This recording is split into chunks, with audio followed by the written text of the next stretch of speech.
देऊळघाट तालुका आष्टी जिल्हा बीड येथे सालाबादप्रमाणे याही वर्षी भैरवनाथ जयंती निमित्ताने महाकीर्तन महोत्सवाचे आयोजन करण्यात आले होते. हा सप्ताह भागवत महाराज उमरेकर यांच्या कुशल मार्गदर्शनाखाली हा सप्ताह आयोजित करण्यात आलेला आहे. या सप्ताहाचे पारायण नेतृत्व किसन महाराज पाठक व गोवर्धन महाराज ठोंबरे हे करत आहेत. या सप्त्याला यावर्षी 36 वर्ष पूर्ण होत आहेत.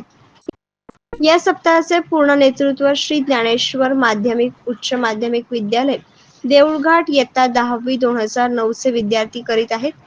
यामध्ये दुसऱ्या दिवशी कीर्तनरूपी सेवा रुपालीताई सावणे परतूरकर यांनी अतिशय उत्कृष्टपणे केली. यामध्ये त्यांनी कुठेही राहा परंतु प्रामाणिक राहा असा उत्कृष्ट संदेश त्यांनी आपल्या कीर्तनरूपी सेवेतून दिला. आणि जर आपले आईबाप जिवंत असतील तर आपल्याला काशी मथुरा करण्याची गरज नाही, असेही त्यांनी आपल्या कीर्तनाच्या माध्यमातून सांगितले. यावेळी पंचक्रोशीतील शेडाळा, सावरगाव, बानखेल, हरेवाडी, मराठवाडी, जोमदार तांडा इत्यादी गावातील लोकांनी कीर्तनाचा लाभ घेतला.